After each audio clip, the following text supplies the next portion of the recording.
The interesting thing about Chris Dunn's brilliant work, first of all, we both work with the brilliant Egyptologist Mohamed Ibrahim when we go to Egypt, but he said that when we look at the Giza Power Plant hypotheses, we tend to take the Great Pyramid, which is built with granite, sandstone, and limestone, and it works like a Faraday cage.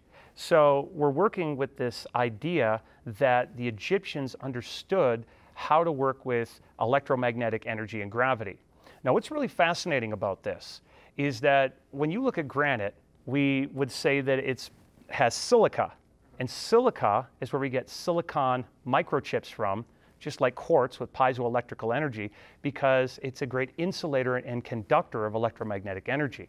So now you start to see that there is a correlation with all these megalithic sites around the world, and that's why I think Chris Dunn is onto something. I think the Egyptians were highly advanced. There is no coincidence where we see the placement of pyramids.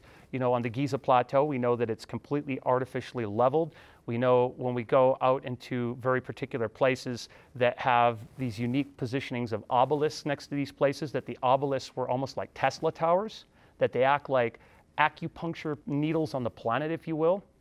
And I don't believe that this knowledge ever went away.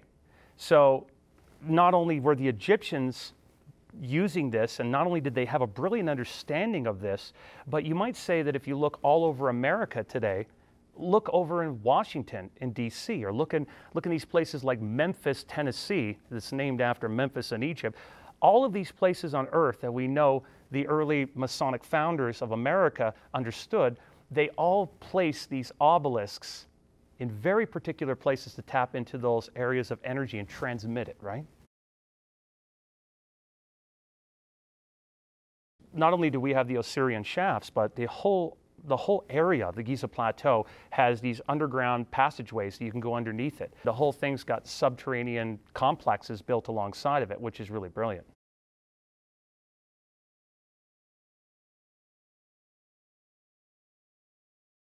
Oh my God, so many.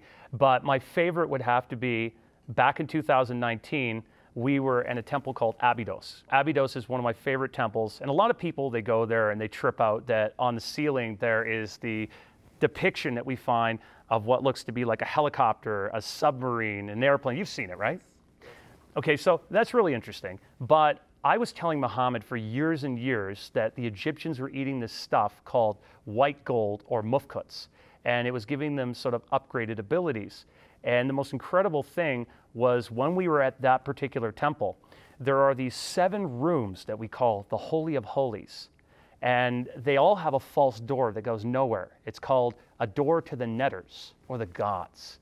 And what's really interesting in that area is it says it's a stargate, okay? On the walls, it shows that they're administering this stuff, this mufkuts, this material that's being used. And as the story goes, I bring Mohammed there, he looks on the walls, translates the glyphs, and he's absolutely startled that yes, they were eating this substance, this alchemical substance that was upgrading their bodies so that they could access this. Now, I want to take this a step further. Behind this place, we have something called the Osirian. This is a place that it looks like an area that's like a water dam. It has the 9 flower of life patterns up on the wall. Okay, which was probably left there by the Pythagoreans, but they're on the wall so perfectly, they look like they've been etched on there with a laser, right? So when you go in the back there, this is the place the Nile would flood up once a year. So I don't know if you know this, the original name for Egypt was never Egypt. That came from the Greeks. They called it Aegyptos. But the original name for Egypt was Kem, or Kemet, and it meant the black land. And this is where you get alchemy and chemistry from. This is why we call alchemy the dark arts. And in the Bible, it refers to Egypt as the land of darkness. There was a process where they could gather up these black materials that would flood up from the Nile, and they turned it into this material, which the Arabs later preserved this ability with alchemy. They called it alchemia and brought it into Europe. And we later on get the legends of the Philosopher's Stone. We get this idea of this material that would upgrade you and help you attain longevity and immortality. So in a nutshell, I would say that's probably one of my favorite discoveries I've made with Mohammed.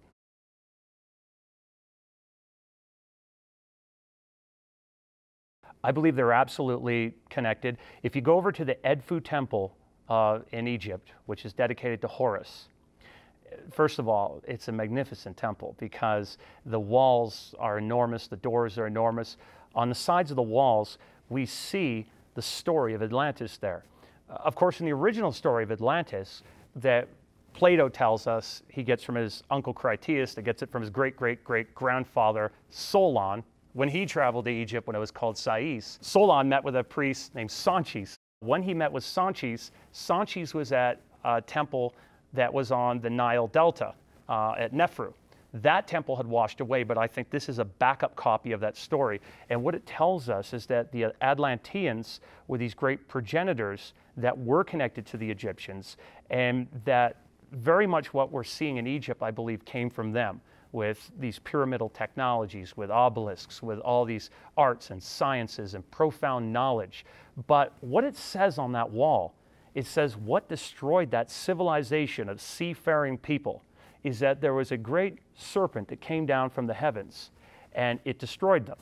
Now, some will logically say that could probably be an asteroid, but Chris Dunn and I agree that, you know, we believe that this was this sort of tampering with electromagnetic energy that, you know, sort of like what we do with HAARP today, that brought on some cataclysmic changes.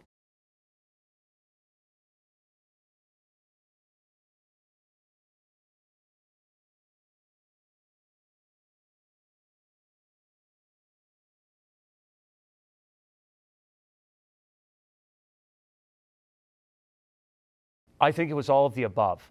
Brian Forrester wrote a book called Aftershock, where he brings all these theories together. Most certainly, I have a lot of respect for Graham Hancock. I love his work. I think that he has a brilliant theory, and he links it like any logical person would to the Younger Dryas cataclysms approximately 12,800 years ago.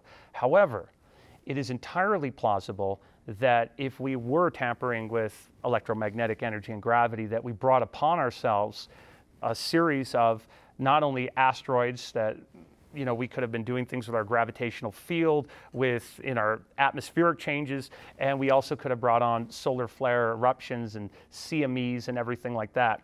If you look at Egyptian mythology very closely, we look at these two goddesses. One goddess's name is Hathor, and the other is Sekhmet. And as the story in Egyptology tells us, that Hathor is like that nice beam of sun that you get in the morning that's at 8 a.m. You know the sun, you go outside and it greets you, and it's just so friendly. It's very nice. But the story is that the older sun god, Ra, at that point, Ra is very jealous because the people no longer appreciate Ra, no longer adorn him.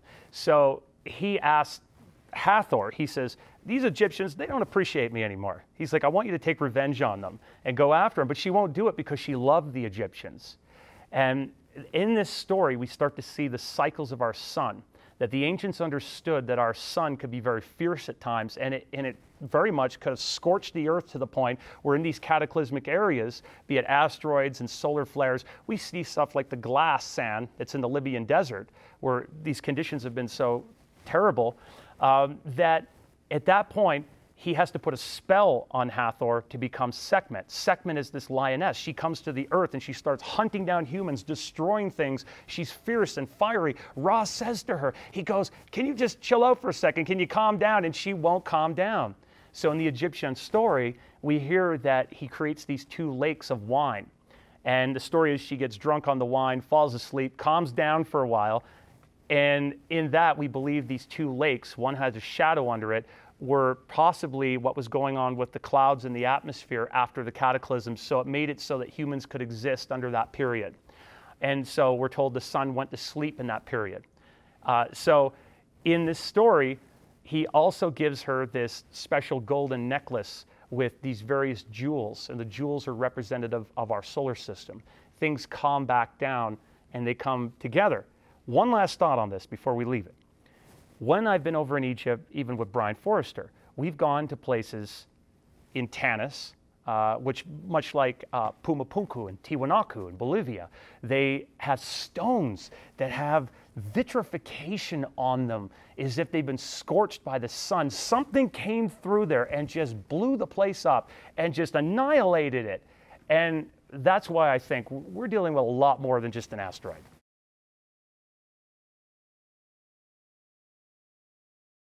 Absolutely.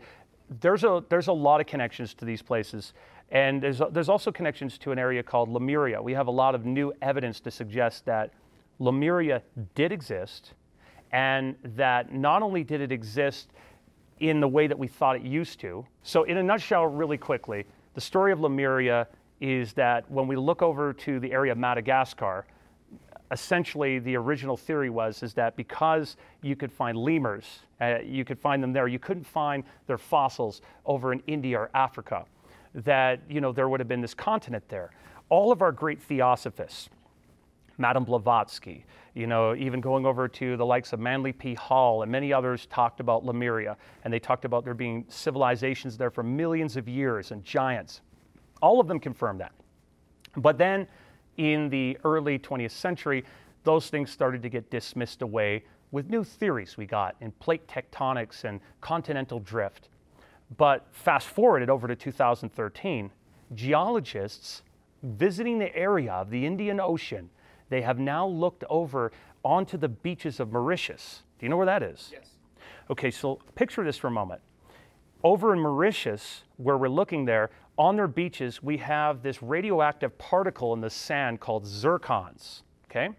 And this doesn't make any sense because there's a huge gravitational pull in this area, and these zircons are billions of years old. Now, we have land masses there that are very strange, but on Mauritius itself, there's 7 pyramids, and they're made out of volcanic materials. There's even a sphinx-like structure there. There's all kinds of interconnected land masses and areas there. But our geologists now believe that there is a giant supercontinent there called Gondwana. And they believe it not only extended all the way over to South America and down to Antarctica, but it came all the way back up, and we're talking about going directly on that line there, going west into Australia. Australia, New Zealand, Papua New Guinea, all those islands was all part of what we would call an ancient civilization like Lemuria that preceded Atlantis.